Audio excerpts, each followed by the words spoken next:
Bonsoir, bienvenue à tous. Nous sommes ensemble pour 2 heures d'information en direct depuis Rabat. Au programme ce soir, la rubrique culture. Médéric Turé, artiste plasticien ivoirien. Khadija Hassan le reçoit pour nous parler de son exposition African Dreamer à la galerie 38 ans de Casablanca. Il a débuté le 7 décembre dernier, se poursuit jusqu'au 7 janvier. Pour le dossier du jour, Khadija Hassan toujours reçoit Karim Aïnaoui, directeur général de l'OCP Policy Center.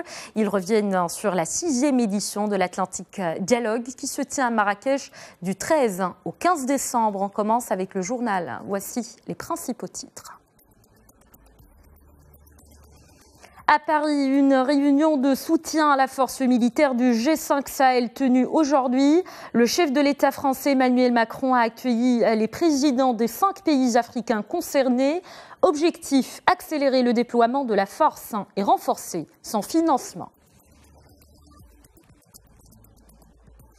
Et en Turquie, des leaders musulmans ont fait entendre leur voix. Réunis au sommet de l'Organisation de la coopération islamique, ils ont appelé le monde à reconnaître Jérusalem-Est comme capitale d'un État palestinien. C'est en réponse à la décision américaine controversée de considérer la ville sainte comme capitale d'Israël. Et puis en Tunisie, l'art culinaire marocain est à l'honneur. Un événement promotionnel de 3 jours se tient à Tunis en marge des Journées du Maroc en Tunisie. Reportage de notre correspondante dans ce journal.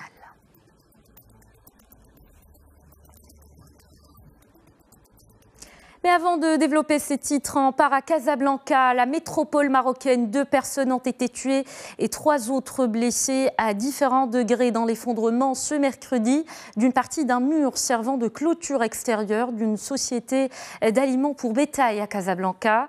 2 blessés ont été transportés à l'hôpital Mohamed V alors que l'état du 3e a nécessité son évacuation au CHU Ibn Rushd. Une enquête a été ouverte par les autorités compétentes au sujet de cet incendie qui a occasionné des dégâts matériels à cette voiture. L'heure est à l'action. Une réunion de soutien à la force militaire du G5 Sahel s'est tenue aujourd'hui près de Paris. Le chef de l'État français Emmanuel Macron a accueilli les présidents des 5 pays africains concernés, Mali, Mauritanie, Niger, Burkina Faso et Tchad. Objectif, accélérer le déploiement de la force et renforcer son financement. Pour Emmanuel Macron, il faut remporter des victoires au premier semestre 2018. Une douzaine de pays d'Afrique, d'Europe et du Golfe aussi sont convenus d'accroître leur soutien financier et militaire à la force du G5 Sahel. L'Arabie Saoudite et les Émirats Arabes Unis ont notamment annoncé des aides financières de respectivement 100 et 30 millions d'euros à cette force régionale lancée officiellement le 2 juillet dernier. Et pour commenter cette information, on part à Paris où nous attend notre correspondant Moustapha Tossa. Bonsoir. Bonsoir Manal. Alors, quelles sont les contraintes qui empêchent jusqu'à présent la mise en place du G5 Sahel ? Oui, c'est vrai que depuis que cette idée française a été lancée le 2 juillet dernier, il y avait un certain nombre d'obstacles qui empêchaient le déploiement efficace de cette force commune pour lutter contre les groupes djihadistes dans la région du Sahel. Alors, parmi les premiers obstacles, d'abord, la composition de ces forces, de quoi elle va être composée, de quel type de bataillon elle va être composée, mais surtout, avec quel argent il va être financé. Qui, parmi les pays africains ou européens, va mettre la main à la caisse pour financer cette force qui demandait au minimum 450 millions d'euros pour tenir ses engagements. Alors, la bonne nouvelle aujourd'hui à la Sahel-Saint-Cloud, c'est qu'il y a des pays qui sont territorialement et géographiquement loin de la région du Sahel qui se sont proposés de donner une aide financière à cette force. Vous avez parlé de l'Arabie Saoudite avec 100 millions de dollars et des Émirats Arabes Unis avec 30 millions de dollars. Donc là maintenant, une fois qu'on a dépassé relativement l'obstacle financier, il va falloir l'organiser sur le terrain pour qu'elle puisse opérer ses premières opérations contre les groupes djihadistes et essayer, comme l'avait dit le président français Emmanuel Macron, éradiquer les groupes terroristes dans la région. Alors maintenant, Moustapha, comment Paris compte-t-elle surpasser ces obstacles pour accélérer l'installation de cette nouvelle force conjointe ? Alors, ce qu'il faut dire, Manal, c'est que l'idée maîtresse derrière ce projet français qui a été applaudi par les pays du Sahel, c'est de préparer un retrait progressif des forces militaires qui sont présentes dans le cadre de ce qu'on connaît comme l'opération Barkhane. Donc maintenant, avec l'argent qui a été donné par les pays du Golfe et par les pays européens et une partie aussi des Américains, il va falloir choisir ces bataillons de ces 5 pays du Sahel et encadrer des opérations qui vont lutter efficacement sur le terrain des groupes terroristes. Alors, le président Emmanuel Macron, dans sa conférence de presse en compagnie des présidents des pays de la région et de la chancelière Angela Merkel, a voulu mettre un peu la pression sur ses forces et dire « je veux avoir des résultats positifs à partir du premier semestre de 2018 ». C'est dire que la pression existe et qu'il va falloir s'engager sur le territoire pour justement éradiquer les groupes terroristes dans cette région. Merci beaucoup Moustapha Tossa pour cet éclairage. Et on quitte la France pour l'Allemagne. Il était jugé depuis juillet pour un projet d'attentat en 2016 dans l'ouest du pays au nom de Daesh. L'un des 3 accusés a été acquitté aujourd'hui. Les juges estiment qu'il n'y a pas assez d'éléments démontrant que Mahmoud, un Jordanien de 26 ans, était impliqué dans l'organisation du projet. L'accusé principal, un Syrien de 25 ans qui a admis son rôle dans le projet d'attentat, a déjà dédouané. Le procès se poursuit en revanche sous haute sécurité pour ce Syrien et un Algérien de 27 ans. Et dans le même chapitre antiterroriste, l'avocat belge de Salah Abdeslam, seul survivant du commandant responsable des attentats parisiens de novembre 2015, a demandé le report du procès de son client pour une fusillade à Bruxelles. Le procès devait se tenir de lundi à vendredi dans la capitale belge, selon le tribunal de première instance. Salah Abdeslam est poursuivi en Belgique pour sa participation à une fusillade avec des policiers survenue à Forest le 15 mars 2016, quelques jours avant son arrestation en Belgique. Le statut de Jérusalem est au cœur de l'actualité internationale. À Istanbul, des leaders réunis au sommet de l'Organisation de la coopération islamique ont appelé ce mercredi le monde à reconnaître Jérusalem-Est comme capitale d'un État palestinien. C'est en réponse à la décision américaine controversée de considérer la ville sainte comme capitale d'Israël. Dans un communiqué, des leaders musulmans parlent, je cite, d'un sabotage délibéré de tous les efforts fournis pour parvenir à la paix. Salma Saïdi. Le président turc a donné le temps en ouverture du sommet extraordinaire de l'Organisation de la coopération islamique à Istanbul. Carte de la Palestine projetée au mur à l'appui, il a affirmé qu'Israël est un État occupant en plus d'être l'État terroriste. Le président turc tient également à ce que le Quds soit reconnu comme capitale de la Palestine. J'invite les pays qui défendent le droit international et la justice à reconnaître Al-Quds occupé comme capitale de la Palestine. Cela devient une urgence. À la suite du président Erdogan, c'est Mahmoud Abbas qui s'est exprimé à son tour. Il a répondu à Benyamin Netanyahou, qui avait répété ces derniers jours qu'il n'y aurait pas de paix tant que les Palestiniens ne reconnaîtront pas ce qu'il qualifie de réalité historique, qu'Al-Quds est la capitale d'Israël. Al-Quds est une ville palestinienne, arabe, islamique et chrétienne. Al-Quds est et restera éternellement la capitale de l'État de Palestine. C'est la couronne de la Palestine. Et il n'y aura ni paix ni stabilité sans cela. La plupart des pays arabo-musulmans reconnaissent déjà Al-Quds comme la capitale de l'État que les Palestiniens appellent de leur vœu. Le roi Abdallah de Jordanie s'est élevé lui aussi contre tout changement du statut d'Al-Quds ou de ses sanctuaires. La décision des États-Unis de reconnaître Al-Quds comme capitale d'Israël est une décision dangereuse.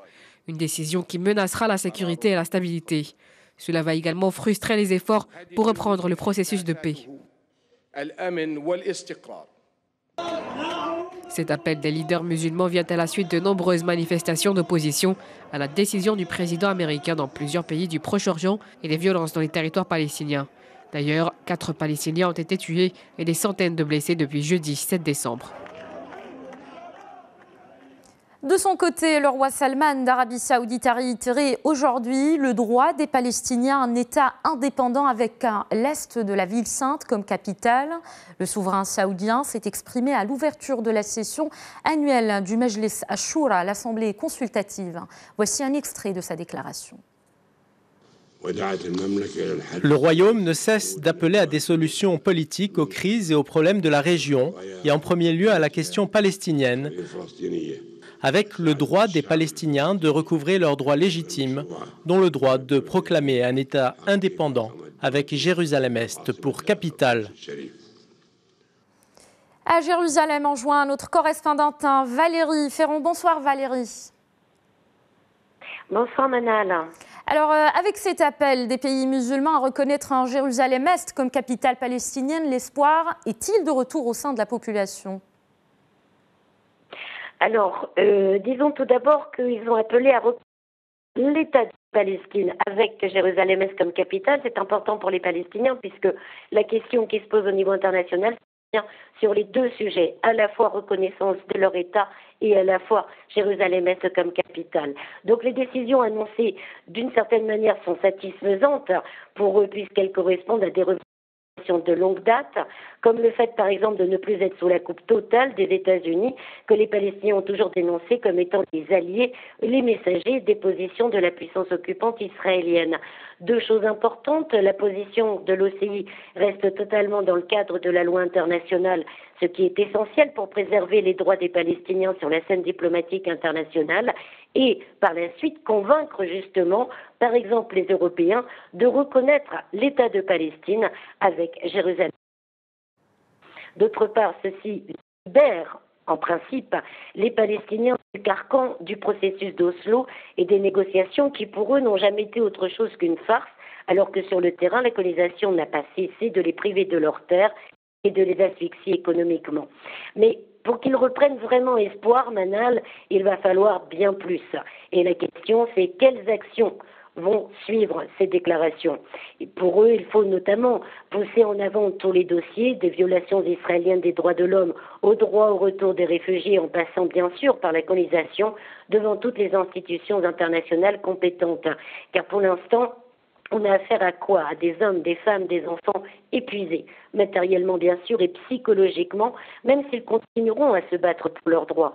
Donc, ils sont derrière en fait leur direction, mais ils se méfient encore des réactions possibles et ils veulent vraiment voir le président Abbas résister, comme il se doit et comme il l'a dit, aux pressions de l'administration américaine qui a qualifié ce soir le discours de Mahmoud Abbas devant les membres de l'OCI de rhétorique.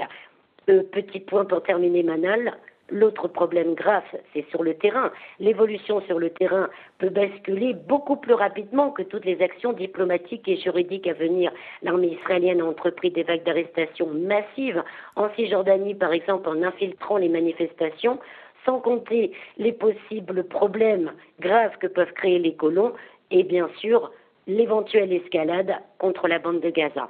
Merci beaucoup Valérie Ferrand pour toutes ces informations directes de Jérusalem. Dans le dossier de l'immigration clandestine, quelques 205 migrants ont été interceptés hier par les gardes-côtes équato-guinéens alors qu'ils tentaient de traverser pour rallier le Gabon. Les migrants clandestins ont été appréhendés au large de la capitale équato-guinéenne, Malabo, en plein golfe de Guinée, en provenance de pays d'Afrique de l'Ouest comme le Bénin, le Nigeria ou encore le Togo. Ils ont été placés au commissariat central de Malabo. Justice en Côte d'Ivoire à présent, dans le procès des personnalités publiques proches du président Laurent Gbagbo. À la suite de la crise post-électorale, de nouvelles audiences s'ouvrent bientôt à Abidjan. L'audience a été reportée il y a quelques semaines, mais finalement des décisions devraient être rendues publiques très bientôt. Plus de détails avec notre correspondant à Abidjan, Stéphane Soumaoro. Depuis la crise post-électorale en Côte d'Ivoire, le président Laurent Gbagbo est actuellement jugé à La Haye, en Hollande. Mais ici à Abidjan, des proches du président Laurent Gbagbo sont aussi jugés. Lors de cette première cour d'assises de la session judiciaire qui s'annonce ici à Abidjan, L'ancien ministre de la fonction publique, Hubert Oulaye, sera lui jugé le 18 décembre prochain pour complicité d'assassinat. Ensuite, le 26 décembre, juste un jour après la Noël, ce sera l'ex-commandant de la gendarmerie, Jean-Noël Abbaye, qui sera aussi jugé ici pour atteinte à la sûreté de l'État. Quant au ministre Lida Kouassi, qui est rentré d'exil il y a quelque temps, il sera jugé lui aussi ici au palais d'Abidjan. Il faut reconnaître que ces procès sont vraiment attendus ici à Abidjan, où on parle beaucoup de réconciliation. Un grand dispositif sécuritaire est établi tout autour du palais et aux environs. Stéphane Soumaoro, Abidjan, Medi 1 TV Afrique. Au Burundi, la Constitution sera-t-elle réformée? En tout cas, le président Pierre Nkurunziza a lancé hier la campagne du référendum portant sur une réforme de la Constitution. Elle prévoit qu'il puisse rester au pouvoir jusqu'en 2034. Fin octobre dernier, le gouvernement burundais a déjà adopté le projet de révision de la Constitution. Rappelant que l'annonce en avril 2015 de sa candidature à un troisième mandat a ouvert une crise politique qui a fait depuis au moins 1200 morts et plus de 400 000 déplacés. Désenclaver le débat international sur les enjeux atlantiques et mieux porter les voix et les points de vue du Sud. C'est l'objectif des travaux de la 6e édition de Atlantic Dialogue, ouvert aujourd'hui à Marrakech. Un événement de 3 jours placé sous le haut patronage du roi Mohamed VI et organisé par le think tank OCP Policy Center. Son thème pour cette édition, l'Afrique dans l'Atlantique, le temps de l'action. Cette rencontre de haut niveau distinguera 50 jeunes leaders émergents et verra intervenir aussi plus de 340 participants issus de 90 nationalités différentes. Au programme, des séances plénières articulées autour de l'économie, l'éducation, la géopolitique, le financement des infrastructures, encore la sécurité.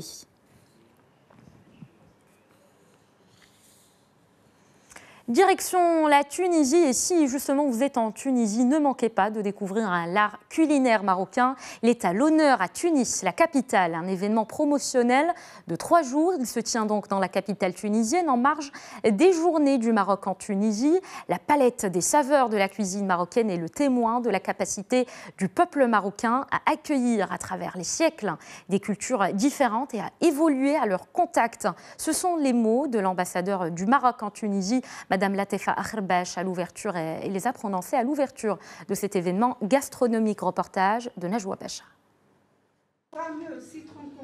Les Journées du Maroc en Tunisie se poursuivent. Divers volets aux couleurs marocaines ont été proposés au public, tels que l'art culinaire, l'un des attraits du royaume. La cuisine marocaine raconte ce que le peuple marocain est, c'est-à-dire une identité plurielle où les affluents africains, sahraouis, andalous, méditerranéens sont très présents et sont très éloquents. On a préparé aujourd'hui un menu marocain de la base d'aubergine. C'est zahlouk marocain, c'est à la base d'aubergine et zahlouk de carottes avec des olives et aussi des pastillas. Connue pour ses arômes, ses épices et l'hospitalité de ses habitants, cette destination d'Afrique du Nord est de plus en plus convoitée pour sa cuisine, un art intimement lié à l'histoire et aux coutumes du pays.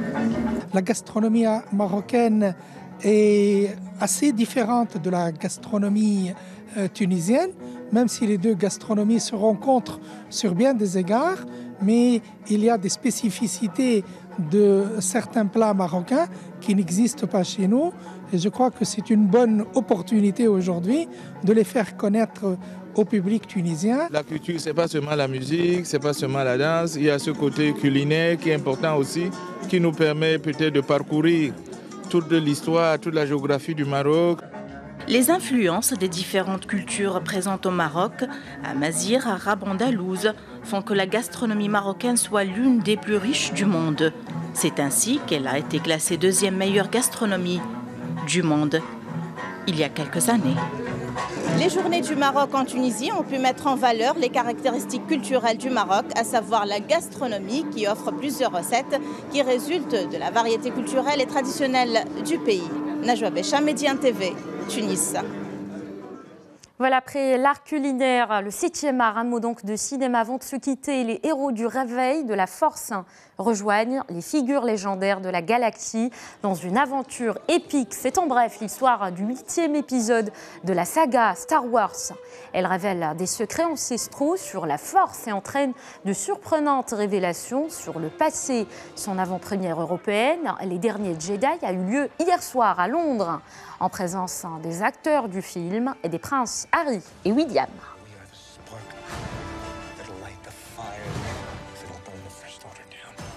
Voilà, c'est la fin de ce journal. Merci de votre attention. À suivre sur Média TV le JT Éco signé Oumaima Sbila. À tout de suite.